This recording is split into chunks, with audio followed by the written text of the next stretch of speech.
Intinya pembahasan fikih kurban ini cukup panjang dan luas, namun kita coba sampaikan secara ringkas dan padat ya, hingga berakhirnya waktu kajian nanti insyaallah taala.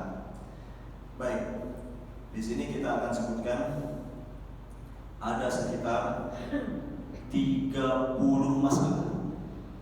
30 masalah yang berkaitan dengan fikih kurban. Baik, dan kita akan sampaikan secara singkat dan padat. Kita mulai dengan masalah yang pertama terkait definisi udhiyah atau kurban. Jadi udhiyah itu pengertiannya adalah apa yang disembelih, apa-apa yang disembelih ya dari hewan ternak. Apa-apa yang disembelih berupa hewan ternak di hari-hari raya Idul Fitri. Ya, kita ulang. Pengertian udhiyah atau kurban ialah apa yang disembelih ya. Apa-apa yang disembelih berupa hewan ternak di hari-hari raya Idul Fitri. Afwan. Salah nyebut ya. Kurang fokus. Sekali lagi, udhiyah atau kurban ialah apa-apa yang disembelih berupa hewan ternak di hari-hari raya Idul Adha. Ya. Dengan sebab adanya hari raya tersebut dalam rangka mendekatkan diri kepada Allah Ta'ala. Ini pengertian udhiyah atau kurban. Jadi dia hewan ternak ya, yang disembelih berkaitan dengan momen hari raya Idul Adha, itu disembelih dalam rangka bertaqarrub atau mendekatkan diri kepada Allah Subhanahu wa Ta'ala. Baik. Masalah yang kedua. Masalah yang kedua mengenai tujuan-tujuan.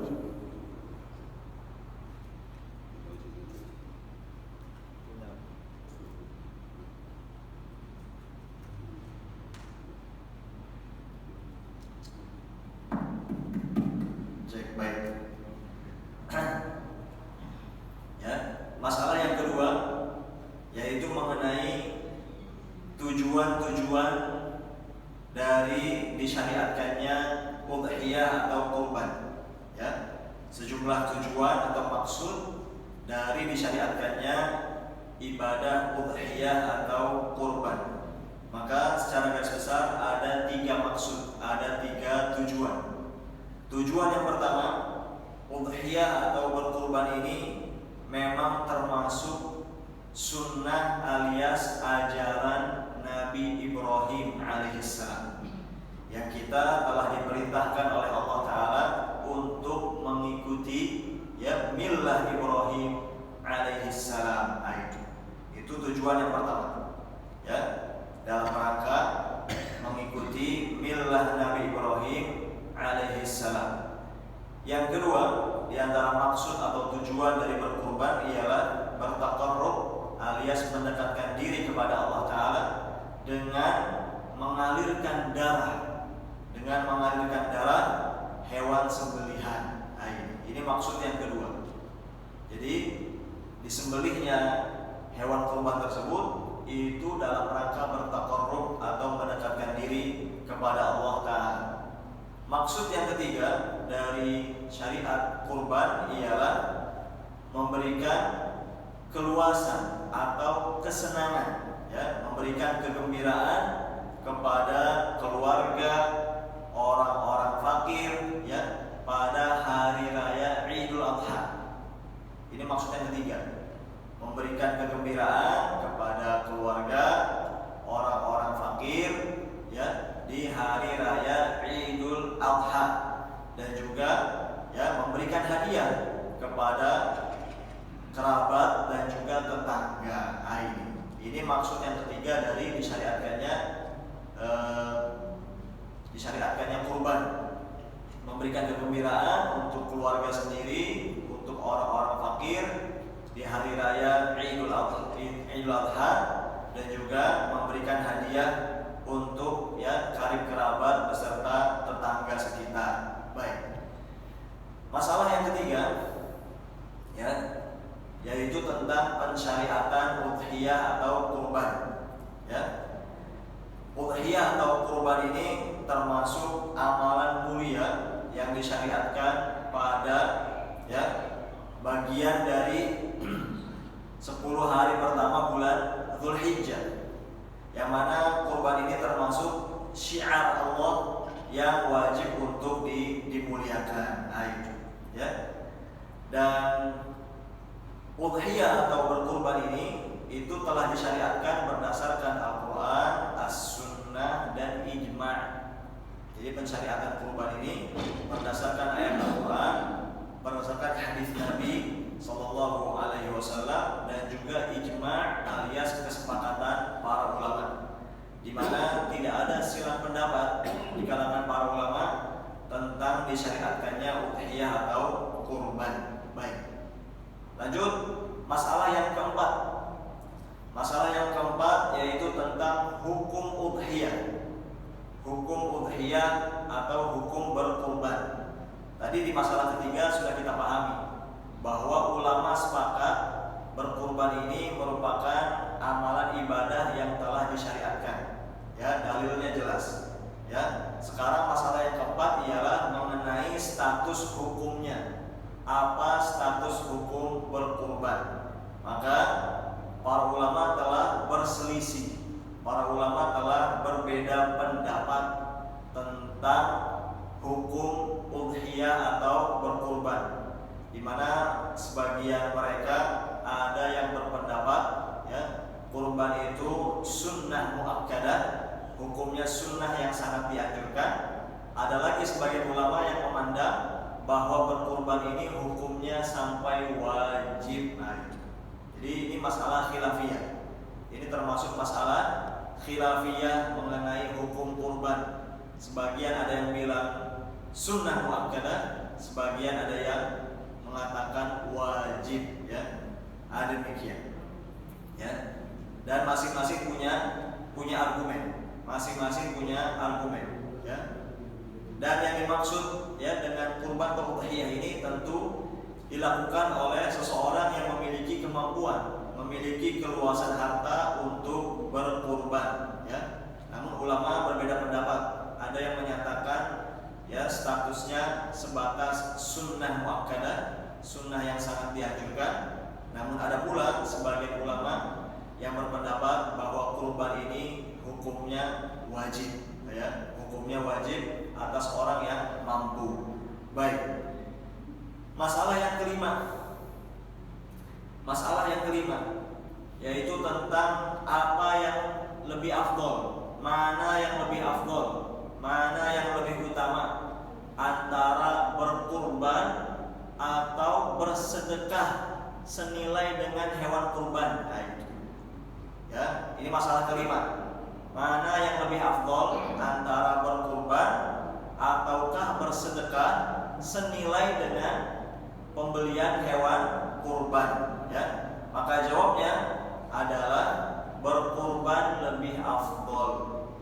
Berkurban lebih afdol, lebih utama ketimbang bersedekah senilai dengan hewan kurban tersebut. Ya, ada demikian. Di antara alasannya ialah pertama, karena Nabi Shallallahu Alaihi Wasallam, demikian pula para khulafa ar-rasyidin sesudah beliau, mereka semua telah berkurban. Seandainya saja bersedekah itu lebih utama ketimbang berkurban, tentu Nabi Shallallahu Alaihi Wasallam ya dan para sahabatnya radhiyallahu anhum lebih mengutamakan sedekah ketimbang kurban. Tapi kenyataannya Nabi dan para sahabat berkurban. Alasan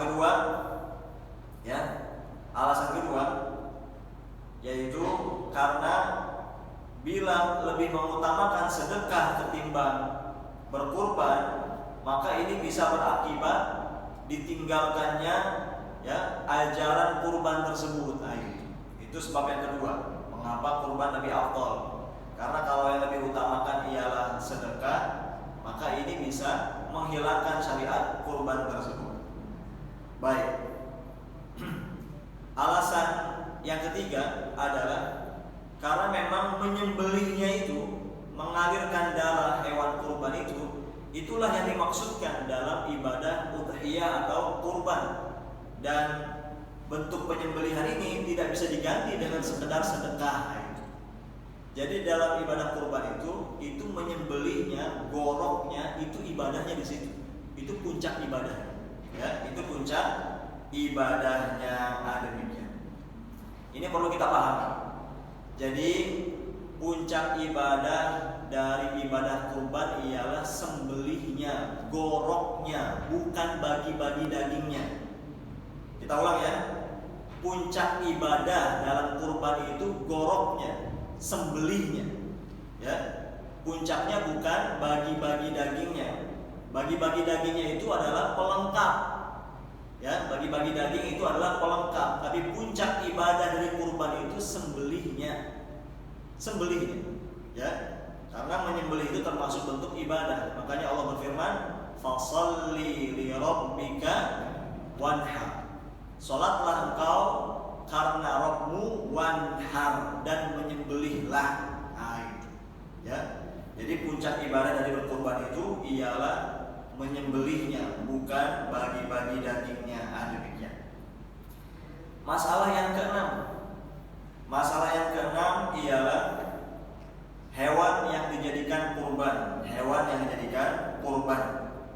Maka pada ibadah udhiyah atau kurban ini disyaratkan, ya, hewan yang dimaksud ialah hewan-hewan ternak, ya, mencakup 3 hewan, ya, kambing, sapi, ya, dan unta. Jadi, ya, hewan-hewan yang dijadikan kurban pada ibadah ini, ya, hanya mencakup 3 tadi, ya, kambing termasuk domba, ya, sapi, dan juga unta. Sehingga seseorang, ya, tidak sah berkurban menggunakan binatang atau hewan lain, seperti berkurban dengan burung, berkurban dengan ayam. Maka yang seperti ini tidak sah, ya, karena berkurban itu hanya dengan, ya, 3 hewan tadi. Baik. Dan itu berdasarkan kesepakatan ulama. Ulama telah ijma, sepakat, ya, bahwa berkurban itu tidak sah kecuali dengan 3 hewan tadi, ya. Ya, unta, sapi, dan juga kambing atau domba.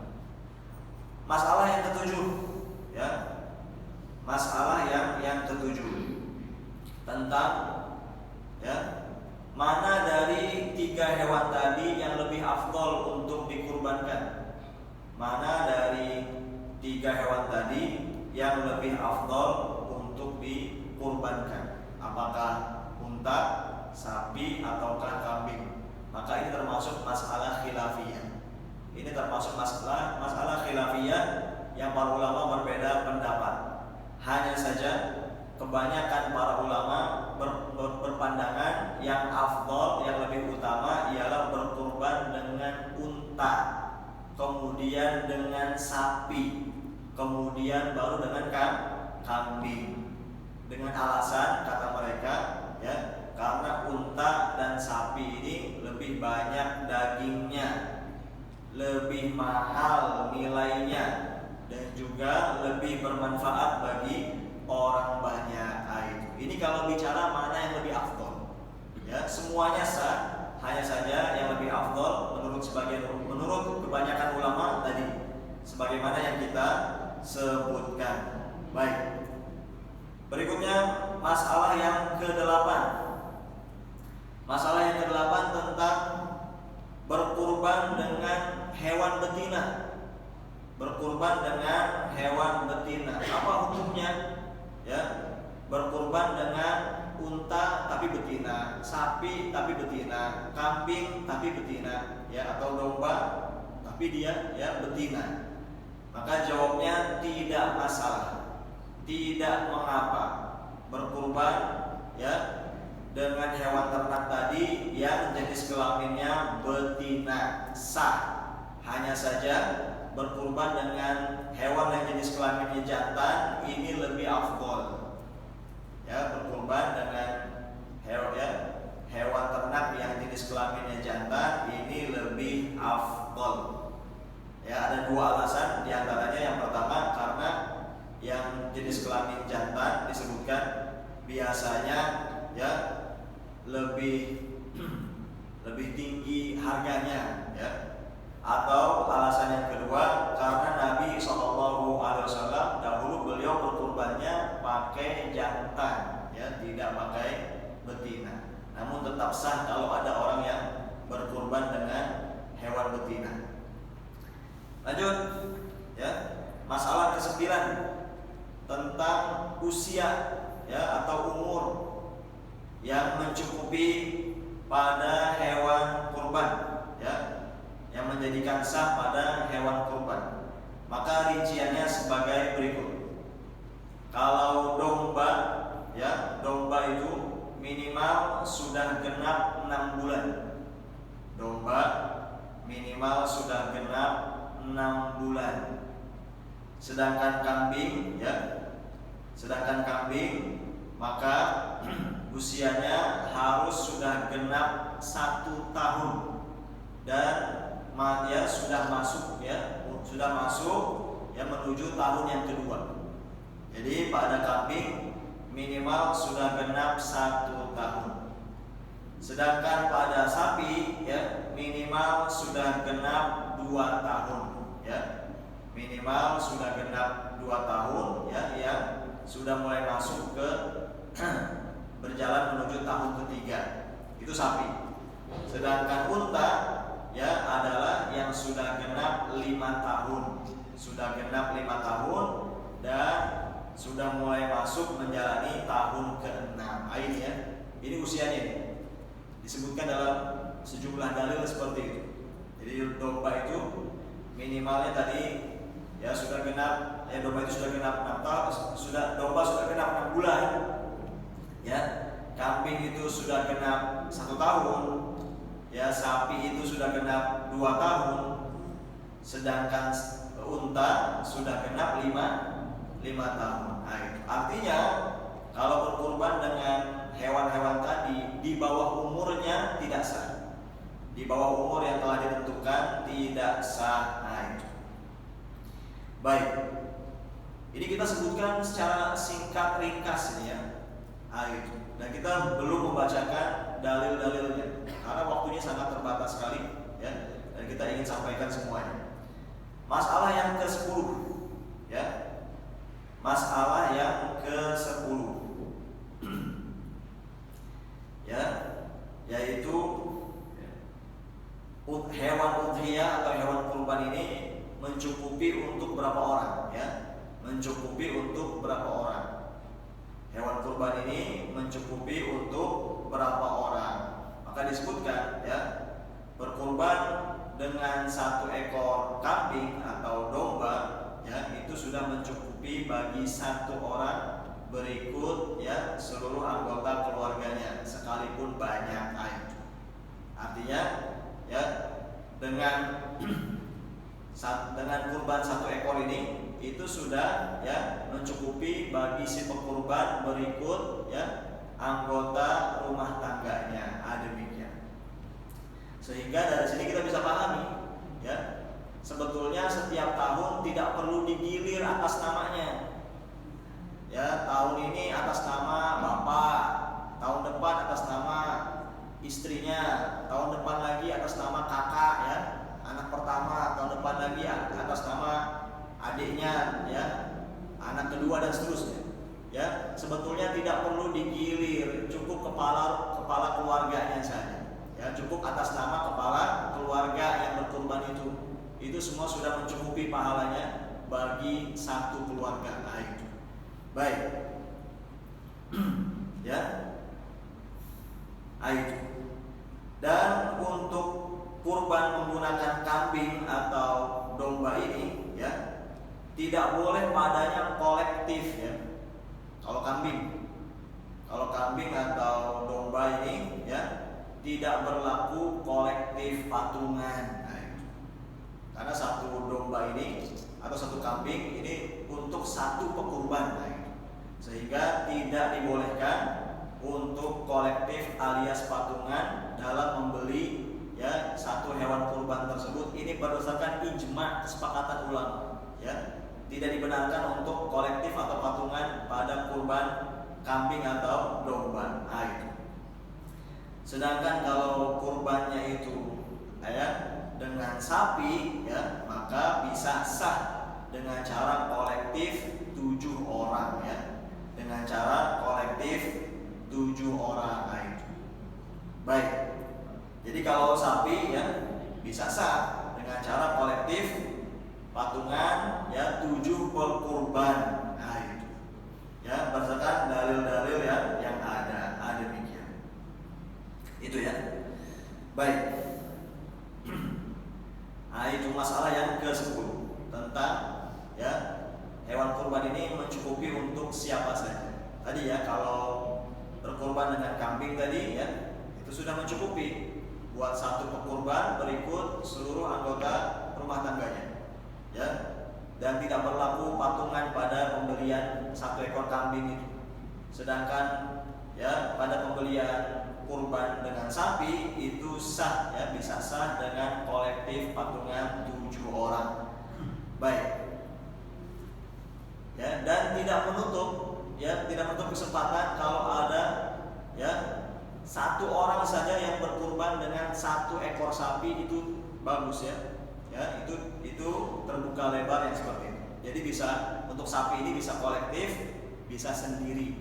Sedangkan kambing atau domba hanya bisa sendiri, tidak bisa kolektif. Masalah yang ke-11.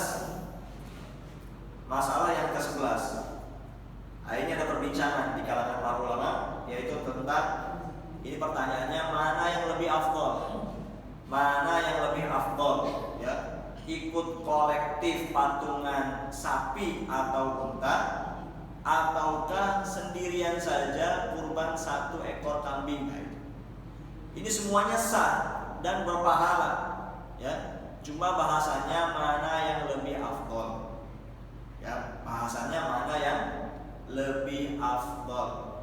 Apakah ikut kolektif sapi ataukah ya kurban sendiri saja ya dengan satu ekor kambing tanpa kolektif. Kalau tadi sebelumnya bahasa kita adalah mana dari hewan kurban yang lebih afdol. Kalau pertanyaannya mana dari 3 hewan ternak yang lebih afdol untuk kurban, jawabnya tadi dari yang paling besar badannya. Dari ya paling afdol itu unta, lalu baru sapi, lalu baru kambing. Itu kalau dari sisi hewannya. Yang lebih afdol yang paling besar badannya. Ya, ada demikian. Nah, ini masalah ini ialah mana yang lebih afdol ya antara ya kolektif patungan dengan tidak. Maka kalau pertanyaannya seperti ini, ulama jawabnya yang lebih afdol itu ialah bisa sendiri tanpa kolektif. Itu ada demikian. Jadi kalau dibandingkan antara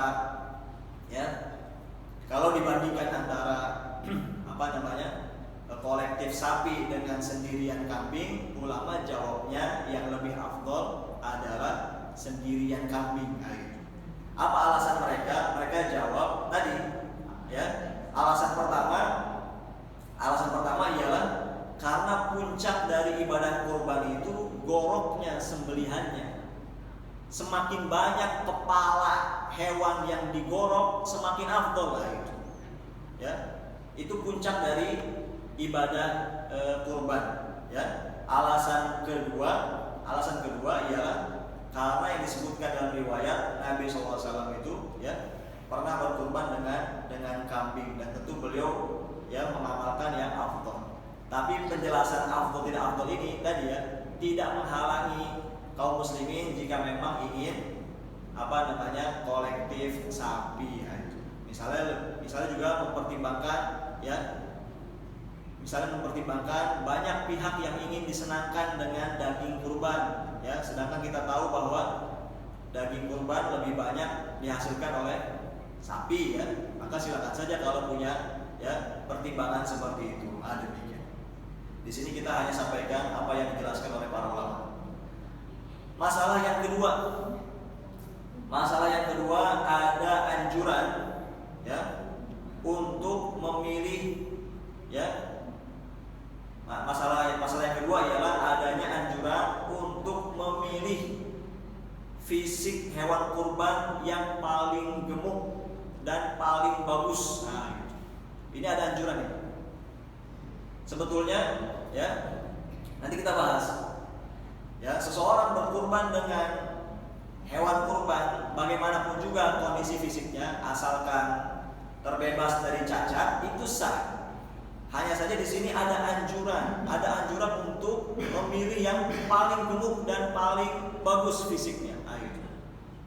Artinya semakin mahal semakin afdol, semakin mahal semakin besar pahalanya. Demikian. Jadi kalau ada pilihan opsi kelas-kelas, ya, atau bobot-bobot kambing domba, maka yang afdol pilih yang paling berat, ya. Kalau ada pilihan bobot-bobot sapi, yang paling afdol pilih yang paling berat, yang paling bagus badannya, ya, paling steril, ya, paling badannya paling bagus, ya, kulitnya juga paling mulus dan seterusnya. Itu ada anjuran, itu dianjurkan, ya. Jadi berdasarkan kesepakatan ulama akan hal tersebut. Baik. Ya, karena nanti pahalanya lebih besar dan juga manfaatnya lebih besar. Ya, semakin gemuk hewan kurbannya, semakin banyak daging yang dihasilkan. Masalah ke-13 tentang menggabungkan niat antara kurban dengan akikah. Ya, masalah menggabungkan niat antara kurban dengan akikah. Ya, apa hukumnya kalau ada seseorang, ya, punya dua maksud ini, ingin berkurban dan juga ingin akikah, menggunakan satu hewan yang sama, ya, apakah yang demikian itu bisa dilakukan? Maka ini termasuk masalah khilafiyah, yang hukumnya diperselisihkan oleh para ulama. Artinya sebagian ulama ada yang membolehkan, sebagian ulama ada yang tidak membolehkan. Namun pendapat yang kami pribadi lebih cenderung kepadanya ialah bahwa yang seperti ini tidak dibolehkan. Yang seperti ini tidak dibolehkan, yaitu menggabung niat, ya, niat kurban dengan akikah menggunakan satu hewan ternak yang sama. Alasannya karena yang pertama, ya, ialah masing-masing dari kedua ibadah tersebut, kurban dan akikah, itu punya tujuan atau maksud tersendiri, sehingga satu sama lain tidak bisa saling, ya, mengisi, ya. Kurban itu ibadah tersendiri, akikah juga ibadah tersendiri, sehingga tidak bisa digabung niatnya pada satu hewan yang sama. Ya, demikian. Baik, itu ya terkait masalah tersebut. Lanjut, masalah ke-14. Tentang kolektif, ya, masalah tentang kolektif pembelian satu ekor sapi misalnya. Apa hukumnya kalau sebagian orang yang patungan niatnya niat kurban, tapi sebagian orang yang patungan lagi niatnya bukan kurban, ya, cuma pengen dagingnya. Jadi kan tadi, ya, untuk pembelian satu ekor sapi kan bisa patungan kolektif 7 orang. Misalnya sudah dapat nih 6 orang niatnya kurban, kurang 1. Ditunggu-tunggu, dicari-cari, tidak dapat. Ternyata ada tukang daging di pasar. Yang mau ikutan, ikut patungan pembelian sapi tersebut. Niat dia buat dia jual, ini saya mau jualan daging. Mumpung ada jamaah di sini 6 orang kurang 1, saya mau ikutan. Apa hukumnya? Ya, kolektif seperti ini, yang sebagian orang yang patungan ternyata niatnya bukan kurban, maka jawabnya boleh. Jawabnya boleh ya. Ini ya menurut pendapat Malik, Syafi'i dan Ahmad itu hukumnya boleh. Boleh-boleh saja ya. 7 orang yang kolektif itu ya pada pembelian tadi ya 1 ekor sapi atau 1 ekor unta ya dengan niat yang beragam ya, baik semuanya itu niat berkurban ya, atau ada dari sebagian mereka yang niatnya cuma ingin dagingnya, demikian. Baik ya, alasannya hadis Nabi, innamal a'malu binniyat. Udah masing-masing ada niatnya ya, sehingga yang kolektif kurban tidak terpengaruhi oleh ya yang lain-lain. Baik. Masalah yang ke-15. Masalah yang ke-15 mengenai waktu penyembelihan. Ya, mengenai waktu penyembelihan hewan kurban. Maka disebutkan tidak sah penyembelihan hewan kurban kecuali dilakukannya setelah pelaksanaan sholat Idul Adha. Artinya waktu pelaksanaan ya waktu penyembelihan ya, artinya waktu penyembelihan itu dimulai setelah beres dari sholat Id ya, sholat Idul Adha itu. Jadi waktunya ya dimulai semenjak setelah beres dari sholat Id. Sehingga konsekuensinya kalau ada yang sudah menyembelih hewan kurbannya sebelum pelaksanaan sholat Id, maka tidak sah kurban tersebut ya, karena waktunya dimulai setelah pelaksanaan sholat Id. Dan berakhirnya ialah di waktu maghrib ya, terbenamnya matahari pada hari terakhir hari tasyrik, yaitu tanggal 13 Zulhijjah. Dari sini kita pahami bahwa durasi tempo waktu penyembelihan itu berlangsung selama 4 hari. Jadi di 4 hari ini boleh ya, di 4 hari ini boleh melakukan penyembelihan kurban dari tanggal 10 Zulhijjah, 11, 12 sampai 13 ya. 10 Zulhijjah ini hari nahar atau hari raya Idul Adha. Mulai nyembelihnya setelah beres sholat Idul Adha. Itu berlangsung ya, berlangsung sampai 3 hari tasyrik. Ya, itu di hari tasyrik yang ketiga ketika sudah masuk maghrib. Karena dengan masuk maghrib itu sudah pindah tanggal. Ya, dengan masuk maghrib itu sudah pindah hari atau pindah tanggal ke 14 itu. Hanya saja semakin cepat disegerakan penyembelihan itu lebih afdol. Itu lebih afdol. Berarti yang menyembelih tanggal 10 lebih afdol ketimbang yang menyembelih tanggal 11. Yang menyembelih tanggal 11 lebih afdol ketimbang yang menyembelih tanggal 12. Yang menyembelih tanggal 12 lebih afdol ketimbang yang menyembelih tanggal 13. Tapi semuanya sah ya, semuanya sah. Dan ini bisa saja terjadi. Misalnya sampai hari raya tidak punya uang untuk berkurban, ternyata tanggal 11 atau 12 atau 13 dapat rezeki nomplok misalnya. Dapat rezeki nomplok, bisa beli kambing, bisa beli sapi, itu beli. Di hari tasyrik beli dan potong kurban itu sah ya. Demikian. Jadi jangan ada anggapan bahwa waktunya itu berakhir cuma di tanggal 10 saja. Tidak, masih berlangsung sampai 4 hari ya. Demikian. Ya. Dan tidak ada masalah penyembelihannya dilakukan apakah di siang hari maupun malam hari, nggak masalah. Pokoknya selama 4 hari tadi ya, mau itu ya pagi, siang, sore, malam, kapanpun penyembelihan silakan. Mau tengah malam, mau dini hari, mau sebelum subuh, setelah subuh, terserah. Yang penting di dalam durasi waktu tersebut. Demikian. Lanjut masalah yang ke-16 ya. Masalah yang ke-16. Di sini ada penyebutan ya faedah.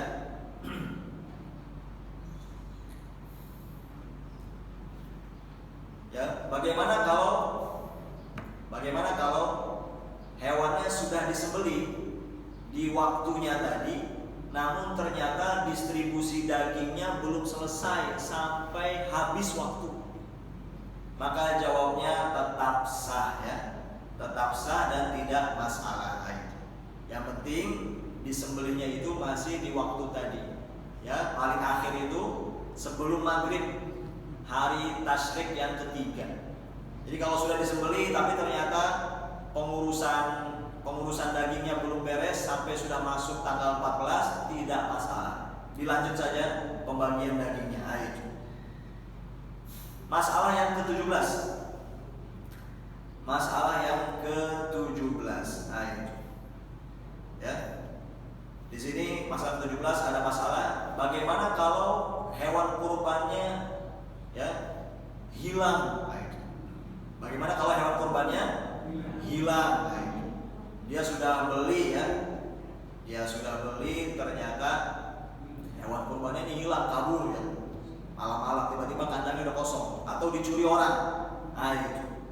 Maka jawabnya ya, kalau seandainya hilangnya hewan kurban tersebut ya, apakah itu hilang dengan sendirinya atau dicuri ya, dan itu bukan karena keteledoran ya atau kesalahan si pekurban ya, maka tidak ada kewajiban mengganti ya, tidak ada kewajiban mengganti. Itu hilang dengan sendirinya tanpa dia kehendaki, tidak ada kewajiban untuk mengganti. Itu. Tapi kalau seandainya hewan kurban itu balik lagi ketemu, ya tinggal itu, maka tinggal lanjut saja ya untuk disembelih. Demikian. Itu. Ya, baik ketemunya itu masih di 4 hari tadi atau ketemunya sudah lewat dari 4 hari tadi, tidak mengapa, sembelih saja ya. Sembelih saja karena itu masih masuk niat kurban tadi dan hilangnya itu bukan karena kehendak dia. Masalah yang ke-18. Masalah yang ke-18 yaitu tentang ya cacat fisik yang mencegah sahnya kurban. Ada 4 ya. Ada 4 cacat fisik yang menjadikan hewan kurban tersebut tidak sah untuk ya dijadikan kurban. Yang pertama ialah itu. Yang pertama ialah yang buta ya, yang buta. Ya, yang pertama ialah yang buta nih. Jadi kalau cacatnya ini adalah kebutaan ya, buta sebelah misalnya, atau bahkan dua-duanya, ini kalau ada ya, maka tidak sah untuk dijadikan kurban ya. Buta sebelah ataupun buta dua-duanya ya, jelas kebutaannya. Cacat yang kedua ialah yang sakit, jelas sakitnya. Itu. Ini ya, ini yang sakitnya ini sakit berat misalnya ya, yang ditunggu sampai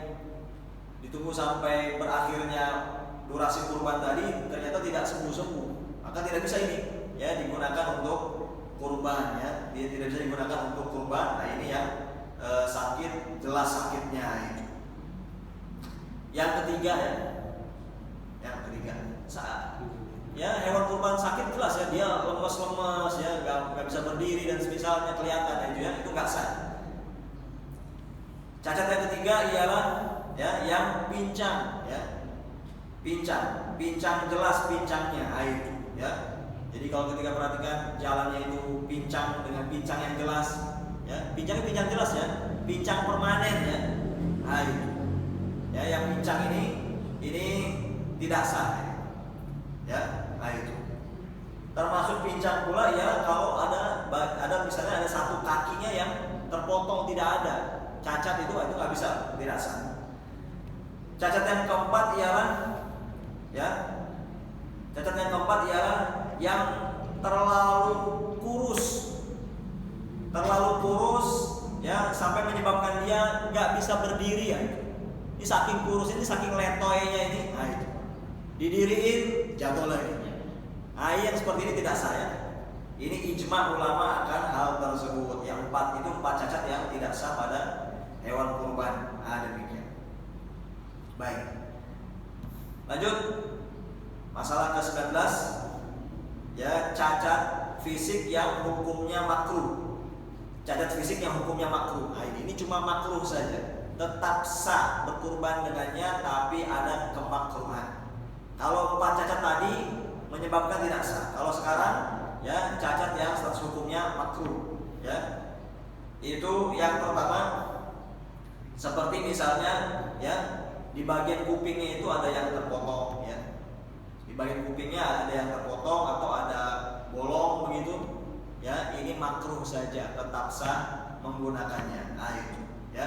Atau di bagian tanduknya ada yang patah, itu tetap sah, cuma makruh saja. Nah, itu baik, ya. Demikian. Ini tetap sah, namun ada kemakruhan. Lanjut, masalah ke-20, ya.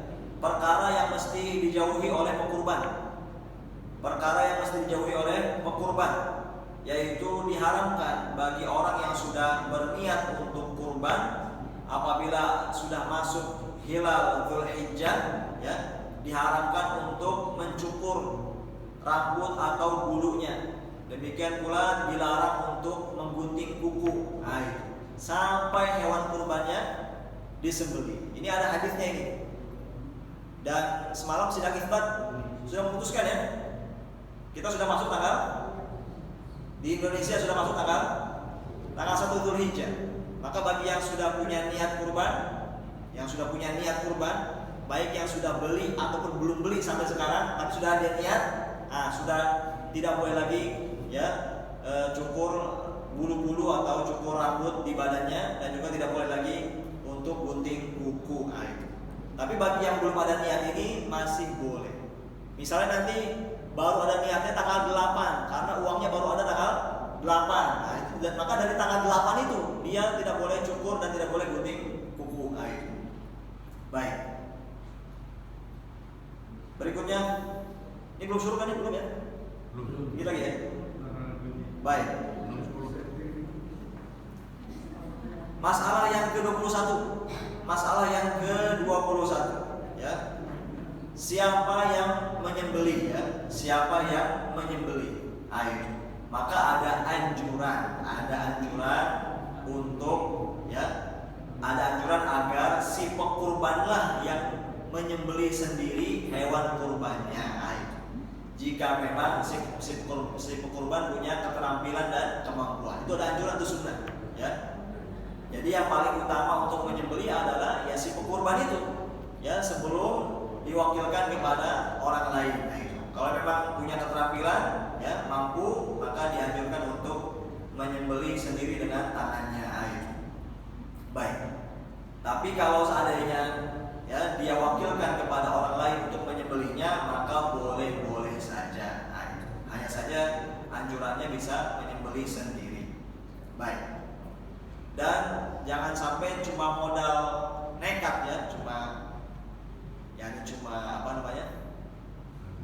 betul asal-asalan, ya. Ini betul harus matang. Kalau seandainya ingin menyembelih sendiri, itu harus konsultasi dengan yang ahli terkait pisaunya, terkait tekniknya. Itu harus diilmui dulu, ya. Ini motong leher, bukan motong bawang, ya. Jadi harus diilmui. Baik. Masalah ke-22, ya, 22 tentang tata cara menyembelih. Maka yang dianjurkan dalam menyembelih ini adalah pertama yang menajamkan pisaunya, lalu kemudian membaringkan hewan kurbannya itu, ya, berbaringnya itu pada bagian, ya, di atas bagian tubuh sebelah kiri, ya. Jadi miringnya miring kiri. Itu, ya. Demikian anjurannya. Ditajamkan pisaunya, lalu dibaringkan di atas, ya, miring ke kiri, ya, dan berusaha membuat tenang hewan kurban tersebut, ya. Lalu dia letakkan kakinya itu di atas sisi tubuh hewan tersebut yang sebelah kanan, ya. Ini perbuatan Nabi ini. Kakinya ditaruh ketika mau nyembelih itu di bagian tubuh hewan kurban tersebut, lalu, ya, mengucapkan basmalah dan bertakbir Bismillahirrahmanirrahim, Allahu Akbar, dan menyembelih. Ya. Itu bacaan minimalnya, ya, Bismillahirrahmanirrahim, Allahu Akbar. Demikian. Tapi kalau menyembelih unta beda caranya, ya. Nanti kalau yang penasaran bisa lihat di YouTube, ya, cari, ya. jagal unta, ya itu unta nyembelihnya beda. Unta itu menyembelihnya hanya dengan mengikat ya satu kaki kiri depannya, ya satu kaki kiri, itu diikat, lalu dibiarkan berdiri, ya dibiarkan berdiri dengan 3 kaki dia, tidak diikat, lalu ditikam, unta itu ditikam di bagian itunya, ya lehernya kan panjang, lehernya panjang, ditikam itu di bagian perbatasan dengan dada badannya itu, itu di situ, ya nanti dia akan jatuh sendiri secara perlahan. Memang begitu caranya kalau unta. Lanjut, masalah ke-23 ya. Masalah ke-23 ya, yang dibaca oleh pekurban jika menyembelih sendiri ya. Yang dibaca oleh pekurban jika menyembelih sendiri. Maka ada anjuran tadinya untuk baca bismillahi wallahu akbar. Ini kalau potong sendiri.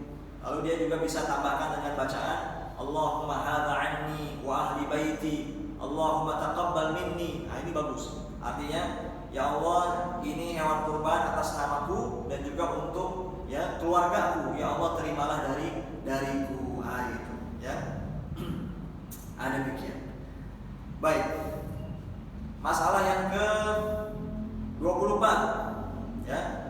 Apa yang dibaca oleh orang yang menyembelihkan kurban untuk orang lain. Artinya yang dibaca oleh si tukang jagal ya, yang menyembelihkan hewan kurban milik orang lain. Itu maka ya tidak ada silang pendapat di kalangan para ulama bahwa niat saja sebetulnya cukup. Niat saja dalam hati sebetulnya cukup ya, tidak disyaratkan untuk melafalkan sesuatu. Tapi kalau seandainya dia mengucapkan bismillahirrahmanirrahim ya, lalu dia mengatakan hadza minka walak taqabbal min fulan, ya Allah terimalah dari si fulan, disebutin namanya fulan bin siapa, itu sah ya, tidak mengapa. Demikian.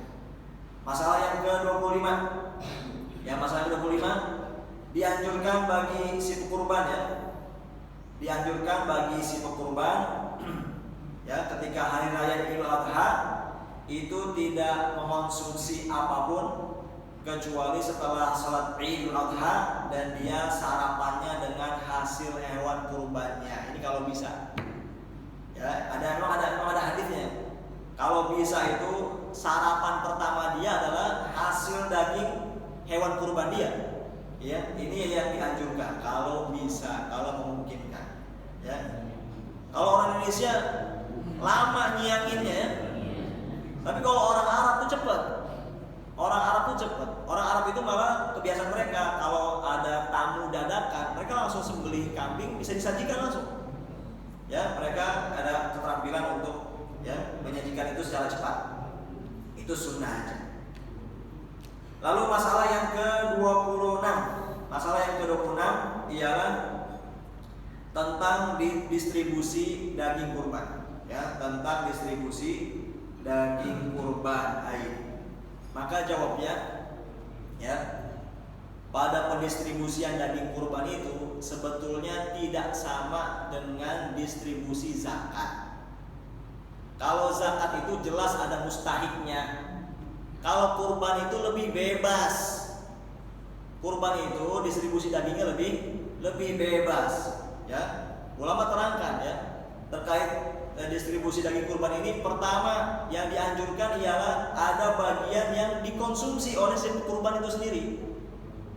Yang kedua, ada bagian yang bisa dia sedekahkan kepada fakir miskin.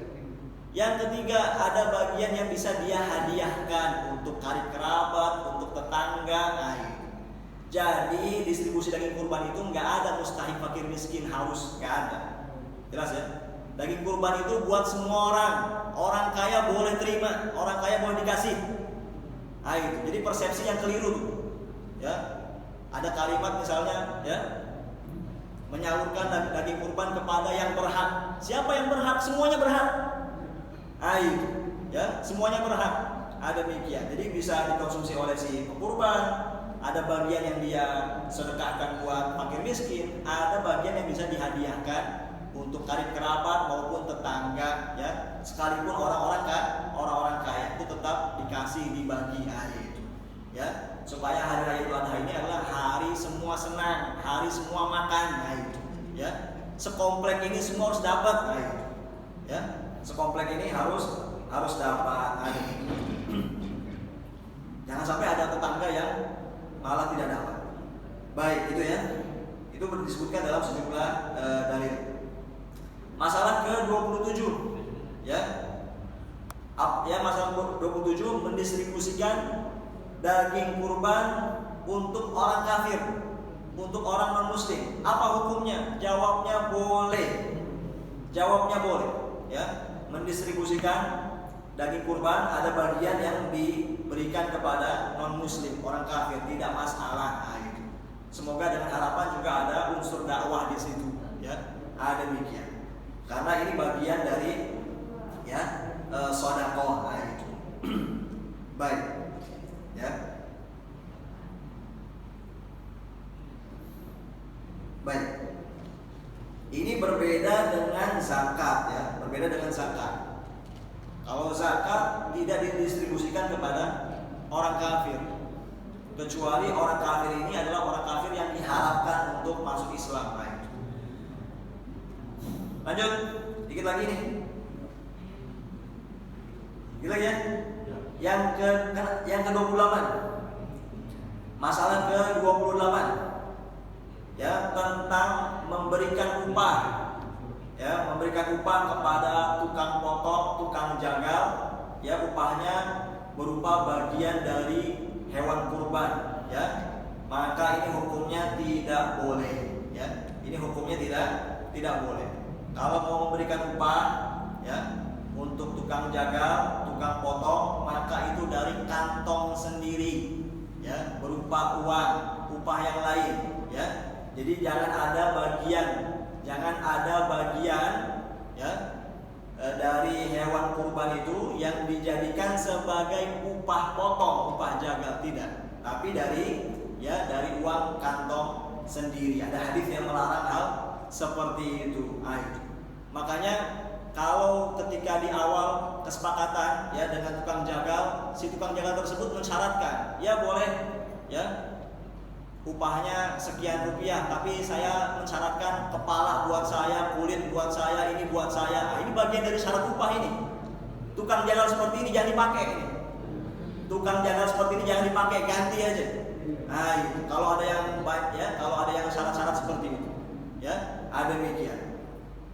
Ya, tapi kalau ada inisiatif ya pemberian daging kurban tersebut untuk mereka, itu bukan sebagai upah ya, tapi sebagai pemberian semata ya, hadiah, atau memang karena tukang jagal tersebut juga ya orang fakir miskin, ini boleh. Nah, ini boleh, tapi itu jangan dijadikan status upahnya ada lagi. Nah, itu makanya kalau mau memberikan daging kepada tadi tukang jagal atau tukang potong, itu bukan karena syarat yang dia minta, tapi karena memang kita kasih, itu boleh. Tapi kalau di awal udah minta ini itu, ya baru dia mau jagal, nah ini yang dihindari, ya. Itu dicukupkan dengan upah dari uang saja. Nah, itu. Baik. Masalah yang ke-29 ya, tentang menjual sesuatu ya dari bagian tubuh hewan kurban, maka hukumnya tidak boleh ya. Tidak boleh menjual. Ya, tidak boleh menjual ya bagian dari tubuh hewan kurban, apakah itu dagingnya ataupun kulitnya ya, dijual. Tidak boleh. Yang boleh adalah itu dibagikan semua ke orang-orang yang kita sebutkan. Nah, mereka mau makan, mau dijual, terserah itu. Ya. Tapi bagi si kurban dan juga yang mengurusinya tidak boleh menjualnya. Yang boleh menjual itu kalau memang mau menjual itu ya di tangan ketika sudah dibagi. Ya, misalnya ada fakir miskin, ya, dia dapat daging kurban banyak. Ya, ternyata dia lebih butuh lagi ada kebutuhan buat bayar anak sekolah misalnya. Terserah dia mau jual sendiri. Nah, itu ya. Ada demikian. Tapi untuk si kurban dan petugasnya tidak boleh ya menjual ya. Ini biasanya kasusnya jual kulit ya. Nah, itu. Ya, jangan dijual. Itu kasih aja. Siapa yang mau kulit ambil, bagi-bagi aja udah. Sampai habis, sampai ludes. Nah, itu. Baik. Ada demikian. Lanjut, ya. Yang terakhir, masalah ke-30 ini terakhir. Ya, berkurban atas nama orang meninggal, ya. Berkurban atas nama orang meninggal. Nah, ini bagaimana hukumnya? Maka disebutkan di sini ada 3 keadaan, 3 model, ya. Berkurban atas nama orang meninggal itu ada 3 model. Model pertama ini, ya, berkurban, ya, untuk orang meninggal itu dengan cara diikut sertakan dengan yang hidup, ya. Diikut sertakan dengan yang hidup, ya. Maka ini boleh, ya. Maka ini boleh. Jadi gitu. Tadi kan seperti ada keterangan tadi, ya. Berkurban 1 ekor kambing ini sudah mencukupi bagi si pekurban dan keluarganya, termasuk keluarganya udah meninggal lah itu. Kalau ada anaknya udah meninggal duluan, ya. Kalau ada suaminya meninggal duluan, ya, atau istrinya, itu semua udah sepaket otomatis, ya, ikut serta, seperti itu. Itu kalau itu model pertama, ya. Berkurban untuk orang meninggal dengan diikut sertakan dengan yang hidup. Itu boleh. Ya. Keadaan kedua, ya, berkurban untuk orang meninggal karena melaksanakan wasiatnya. Ada wasiat nih dari almarhum memang, ya, waktu masih hidupnya ada wasiat pesan untuk dikurbankan atas nama dia. Nah, itu. Maka ini boleh. Boleh. Ada demikian. Yang ketiga ialah, ya, ini berkurban untuk orang meninggal yang berdiri sendiri, dalam artian tidak diikut sertakan dengan yang hidup. Jadi atas nama si fulan almarhum, tidak diikut sertakan dengan yang hidup. Demikian pula bukan karena melaksanakan wasiat. Bagaimana yang seperti ini, ya? Maka di sini memang ada khilafiyah di sini. Di sini ada perbedaan pendapat, ya. Sebagian ulama ada yang bilang boleh dikiaskan dengan sedekah. Ya, mensedekahkan atas nama mayit boleh. Kalau begitu kurban juga boleh. Ini sebagian ulama ada berpandangan seperti itu. Tapi ada lagi sebagian ulama berpandangan yang demikian tidak boleh. Dan kami lebih cenderung kepada pendapat kedua, tidak boleh mengkhususkan kurban atas nama mayit khusus. Ya, karena yang demikian ini tidak ada prakteknya dari Nabi Shallallahu Alaihi Wasallam. Padahal kita tahu, ya, Nabi ketika masih hidup tuh ada istrinya Khadijah udah meninggal duluan, ada pamannya Hamzah meninggal duluan. Gak ada Nabi SAW kurban atas nama Khadijah almarhumah, atas nama Hamzah almarhum, begitu, ya. Demikian, ya. Beres. Allah Ta'ala alam. Demikian yang disampaikan. Kalau mohon maaf secara cepat silakan kalau ada yang disampaikan. Wassalamualaikum warahmatullahi wabarakatuh. Kalau ada silakan.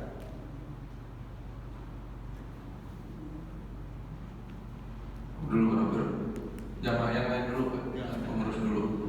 Mungkin yang lain jamaah dulu, di jamaah dulu nih. Ini. Pak Taufik, ya. Halo, assalamualaikum. Halo, bapak dulu. Saya bertanya sebentar. Oh, bapak dulu, ya. Bentar, bapak dulu nih, Pak Taufik dulu. Assalamualaikum warahmatullahi wabarakatuh. Waalaikumsalam. Ada pertanyaan, adakah amalan yang bisa mewakili ketika kita tidak berkorban? Terima kasih. Assalamualaikum warahmatullahi wabarakatuh. Waalaikumsalam warahmatullahi wabarakatuh. Terima kasih banyak. Semoga Allah dalam menjaga Bapak dan kita semua dalam kebaikan. Baik.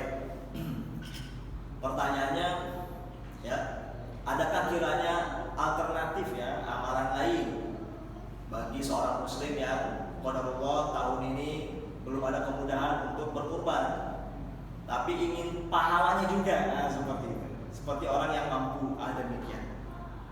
Maka begini, ya, tadi, ya, pensyaratan kurban ini baik yang pendapatnya sunnah muakkadah maupun pendapat yang wajib itu berlaku bagi yang punya kemampuan saja. Ya, ini termasuk kemudahan ajaran Islam. Artinya Allah Ta'ala tidak membebani hamba-hambanya yang saat itu sedang tidak punya kemampuan, ya, untuk berkurban, tidak masalah. Demikian. Kalau pertanyaannya adalah ada tidak amalan yang kiranya sebanding seperti itu, maka ada hadis yang menyebutkan tentang ya Jumatan. Nah, ya, ini hadisnya sahih. Barangkali pernah dengar ya. Nabi SAW menyatakan bahwa orang yang datang awal Jumatan itu layaknya seperti berkurban 1 ekor unta. Yang datang berikutnya lagi di waktu berikutnya seperti berkurban dengan 1 ekor sapi. Terus yang datang lagi berikutnya seperti berkurban dengan seekor kambing. Ada lagi yang datang di masa berikutnya seperti berkurban dengan seekor ayam. Ada tuh hadis itu. Berkurban di sini maknanya sedekah ya. Bukan maksudnya di dalil tuh ada tuh kurban pakai ayam, bukan ya. Ada demikian. Yang datang terakhir Jumatan ya seperti berkurban dengan 1 butir telur. Itu ada hadisnya itu. Itu hadis Sahih Bukhari itu. Ya, hadis sahih. Ya, itu hadis sahih, ada demikian. Jadi kalau pertanyaannya kiranya apa yang bisa itu, ya barangkali bisa mengamalkan ini, yaitu sebisa mungkin untuk datang Jumatan di awal waktu. Semakin awal waktu kita hadir Jumatan, maka nilainya sama seperti berkurban alias bersedekah dengan hewan-hewan ternak tadi. Begitu Pak. Itu ada amalan yang bisa kita lakukan. Nah, wallahu ta'ala a'lam. Ya, silakan Ibu-ibu. Tadi ada silakan.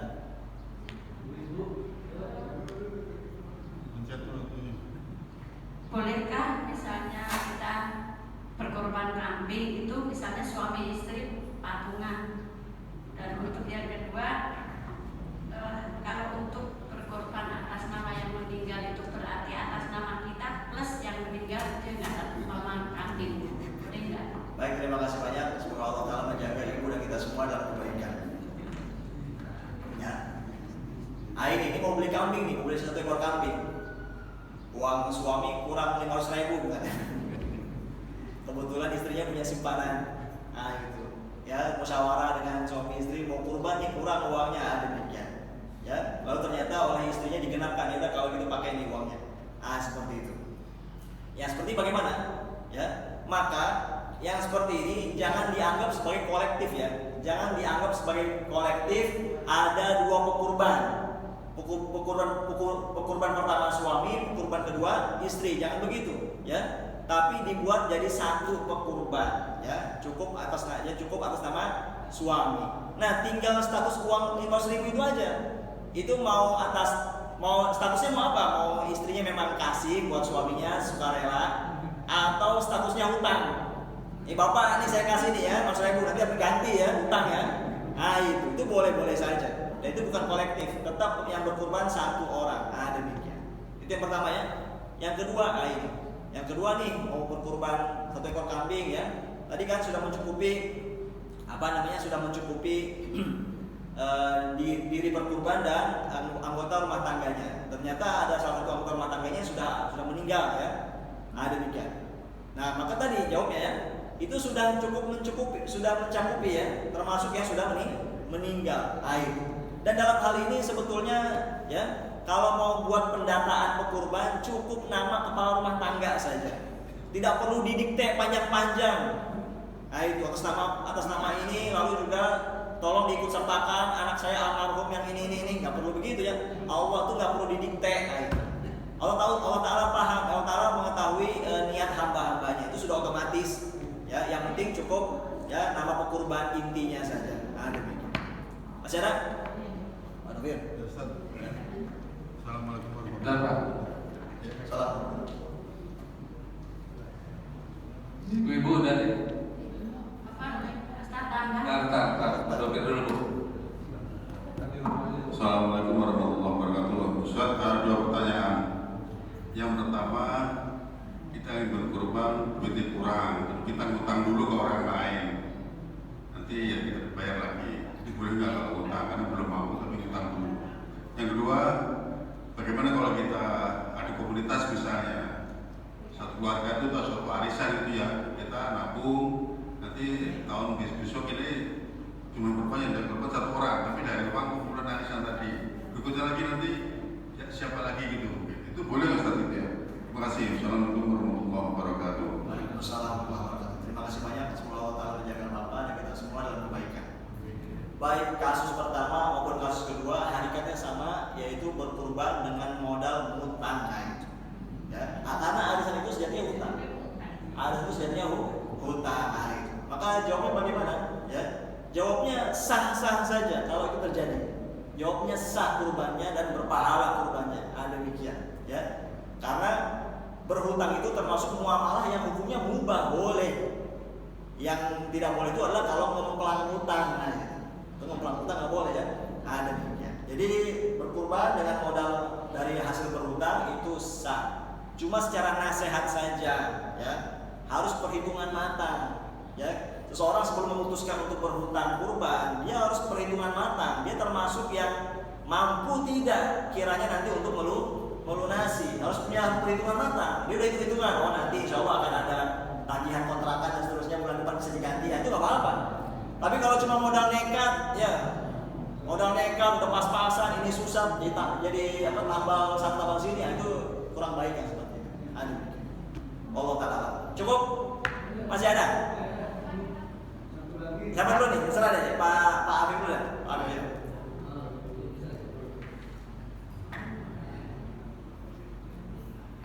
Terima kasih. Ustaz, kalau seumpamanya kurban ini ada panitia, kemudian setelah selesai panitia ini dikasih daging satu, kemudian juga karena ada sisa kas maka uangnya dibagikan kepada panitia. Itu dua. Yang ketiga, kalau seumpamanya kulit hewan kurban tersebut dijual tetapi hasilnya kita infakkan kepada yatim piatu, pada TPA masjid, itu bagaimana? Yang keempat, apabila si sahibul kurban dia tidak tahu dan dia bahkan tidak mampu untuk menyembelih hewan kurbannya, tapi dititipkan kepada tukang jagal. Bagaimana kalau tukang jagal itu motongnya tidak sah? Artinya yang mungkin tidak sesuai dengan syariat. Ini siapa yang dibebani dosanya? Terima kasih. Ada 4 Ustaz. Baik, terima kasih banyak. Secara cepat ya, semoga Allah menjaga Bapak dan kita semua dalam kebaikan. Yang pertama tadi ya, ada sesi makan, ya yang dikonsumsi oleh panitia kurban, ya, makan dari hasil itu ya, daging ya, daging kurban ya, yang ada kan ya, dari jamaah, ada warga dan seterusnya ya, ada demikian.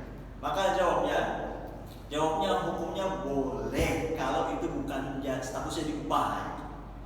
Itu boleh hukumnya kalau statusnya bukan sebagai upah gitu. Demikian. Jelas ya? Jadi itu termasuk yang tadi bagi-bagi secara umum, termasuk ya buat panitia silakan saja, buat makan bareng bersama, masak gitu dan seterusnya, itu boleh.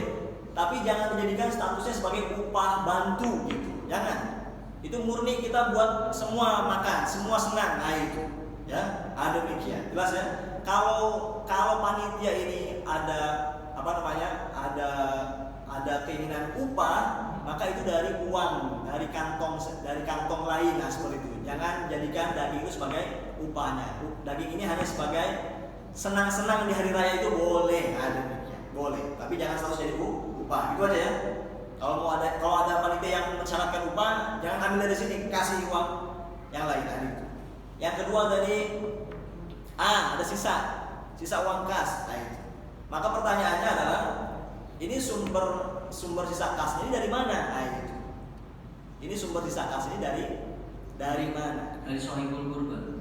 Baik, barakallahu fiik. Begini. Yang saya tahu kan biasanya ya sahibul kurban atau si kurban itu kan yang dia keluarkan ialah biaya untuk pembelian kurban sekaligus biaya untuk biaya potong dan pengurusan gitu kan ya. Demikian. Mungkin barangkali di sini nih ada sisa gitu ya. Jadi udah beres belanja hewan kurbannya ya, udah pemotongan dan jagal dan seterusnya, ternyata masih ada sisa nih anggaran uang tadi ya. Itu. Maka kemudian tadi uang kasnya dibagi, pokoknya bagi-bagi dalam panitia gitu ya. Itu. Maka hukumnya boleh, itu statusnya upah. Itu statusnya upah ya. Demikian kan di awal dikatakan ya, kambing sekian juta rupiah plus biaya pemotongan, pengurusan, distribusi dan seterusnya segini. ternyata setelah kumpul semua masih ada sisa sekian ratus ribu, sekian juta, itu masih jatuhnya masih jadi upah itu statusnya masih upah dan diserahkan kepada yang memang ikut serta bekerja, gitu, nggak apa-apa, itu hukumnya boleh. Tadi yang ketiga, ini dijualnya bukan untuk komersil pribadi ya, tapi ternyata diuangkan untuk kemudian disedekahkan lagi ke alokasi yang lain. Maka sebagian ulama menyatakan boleh karena statusnya tidak keluar dari sedekah. Kan kita bagi kulit itu juga sedekah. Nah sekarang ternyata misalnya nggak ada yang mau kulit ini, gara-gara pada nggak tahu cara nyianginnya, ribet dan seterusnya, demikian, maka dijual untuk kemudian nilainya disedekahkan. Sebagian ulama menyatakan boleh, nggak masalah, sebagai solusi itu ya, ketika memang nggak ada yang mau ngambil. Itu udah ya, 4 tuh, benar? Udah cukup ya? Demikian. Ibu masih ada tadi? Ini dulu. Ibu dulu.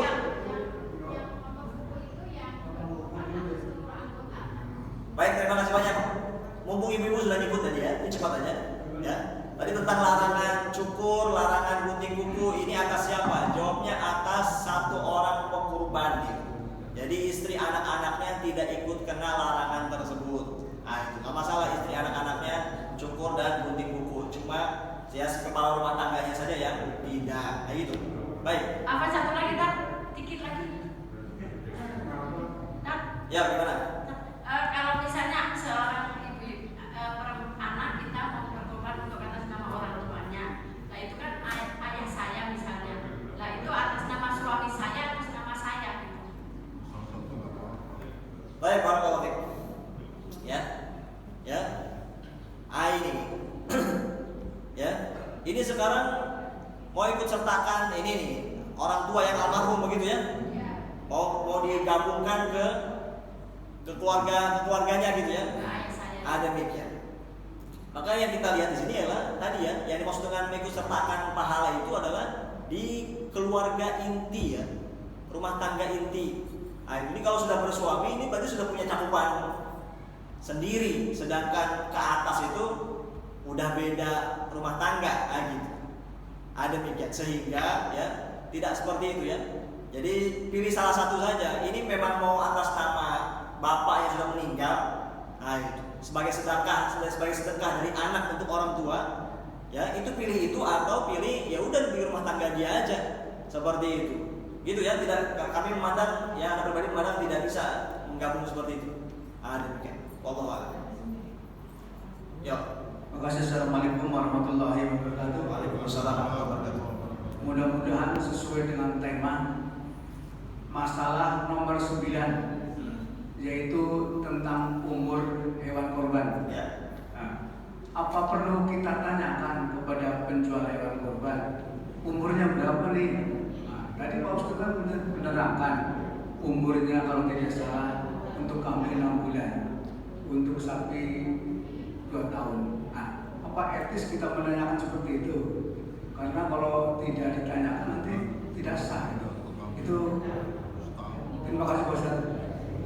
Baik, terima kasih banyak. Semoga Allah Ta'ala menjaga Bapak dan kita semua dalam kebaikan. Pertanyaan yang sangat bagus sekali. Mantap Ustaz. Ya. Sesuai dengan tema saya tulis. Nah, maka jawabnya menanyakan, mengecek, memastikan usia hewan kurban sebelum dibeli itu hak pekurban. Itu hak pekurban. Jadi pekurban tidak perlu sungkan untuk menanya. Dan si penjual jangan marah-marah, jangan tersinggung kalau ditanya, harus jujur apa adanya sampaikan, begitu. Demikian. Itu Pak. Jadi tidak perlu. Itu termasuk hak pekurban untuk tahu. Demikian. Dia tidak mengapa tanya, ini sudah berapa tahun yang ini berapa, ini berapa. Seperti itu. Dan si penjual kalau ditanya seperti itu harus melayani dengan baik. Ya. Jangan malah ya ditanggapi dengan jutek, udah itu pokoknya yang penting sah, bukan begitu ya. Harus dijelaskan, saya nanya usianya berapa gitu ya. Baik, cukup. Demikian, maaf ya, semoga bermanfaat dan semoga Allah Ta'ala berikan kemudahan untuk kita dan kaum muslimin untuk bisa berkurban tahun ini, dan semoga Allah Ta'ala menerima ibadah kurban serta amalan kita lainnya. Wassallallahu wasallam ala nabiyyina Muhammad. Subhanallahi bihamdik, asyhadu an la ilaha illa anta, astaghfiruka wa atubu ilaik. Wassalamualaikum warahmatullahi wabarakatuh.